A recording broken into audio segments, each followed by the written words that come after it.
Well, I'm going to start with my 3-time structure deck, Traptrix. First cards we're going to start off with are the 2 starters. They'll be 3 times Mantis, which allows you to add a Traptrix monster. And then Traptrix Miramello, which will allow you to add a hole. These 2 cards can be your starters. Next up will be the extenders, is Traptrix Arachnocampa, which will allow you to special summon from hand.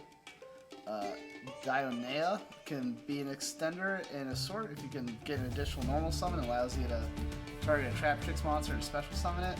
Another could-be starter is Pudica. It allows you to add the field spell. And when it's special summon, it has a interruption where you can bounce a card on the opponent's field. And then we have our one of Venisquillo, which is more of a tech card, but you still need it. You gotta run it. Little extender cards I have here. I have 2 times Parallel Exceed, just because we do link off in this deck, so it does come up, and we do run Xyz rank 4s. And then we have 1 Lord of Heavenly Prison, just to protect our back row. You don't always go into it, but sometimes you need it, and it does come up, especially when you get assholes who like to lightning storm you. Next up, we'll start up with our traps. The most important trap in the deck will be Traptrix Holty. This card plus any other Traptrix monster and any other just normal trap card lets you combo, full combo. And then for our hole cards, our trap hole cards, we run 1 of Traptrix Trap Hole Nightmare, 1 Gravedigger's Trap Hole, 1 Traptrix Trap Hole Nightmare, a Time Space Trap Hole, a Terrifying Trap Hole Nightmare, and a Floodgate Trap Hole Nightmare. I only run 1 of each in the deck just because any more than that is brickable. If you need more for a matchup, you can always side deck it.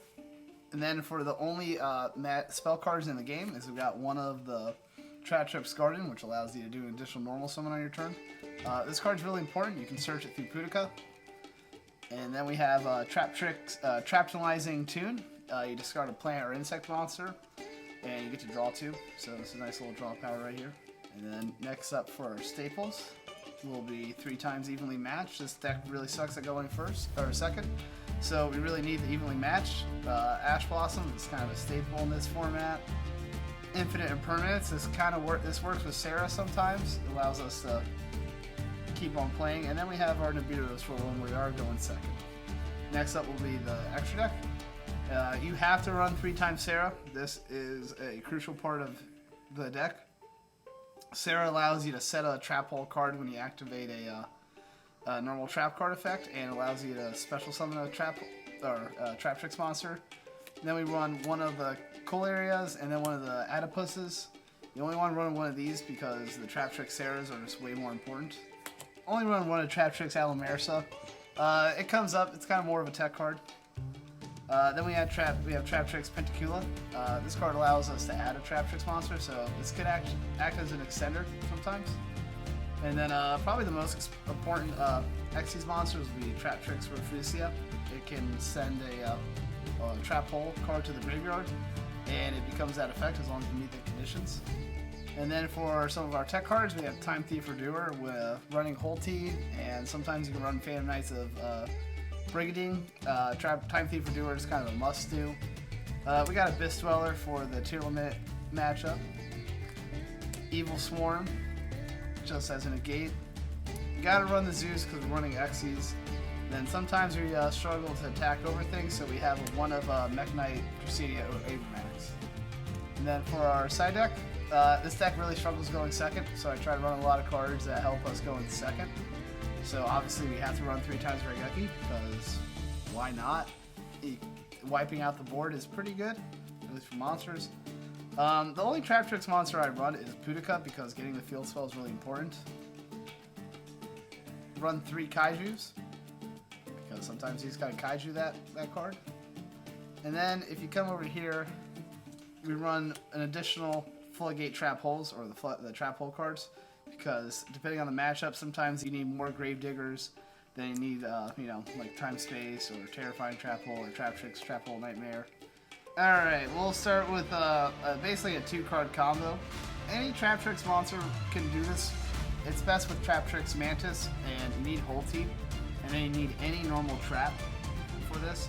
So you begin by normal summoning Traptrix Mantis, and then you would activate Traptrix Mantis effect. You add a Traptrix, and depending on what you have in hand, we could just add their rank and whatever this thing is, and we can special summon it from hand, but then we're locked into insect or plants. Or if you have the field spell, you can go for Pudik, you can go for another Mantis, a set to get a trap hole, or you can even go for Dionea. In this instance, we're just going to add this. So the next up in this combo is to link this off into Sarah, and then we will set this card, the whole team. Because it was set, we can then flip it up to discard a normal trap, so we'll just discard this, and then this card will special summon. Because a trap card was activated, we can activate Sarah's effect, and Sarah's effect will allow us to special summon one Traptrix monster. So instantly we can start kind of comboing off.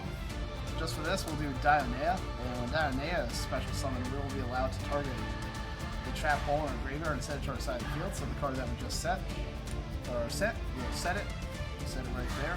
And also, once again, Sarah's effect will activate, and because we activated a Traptrix monster, we'll be able to set a trap hole card.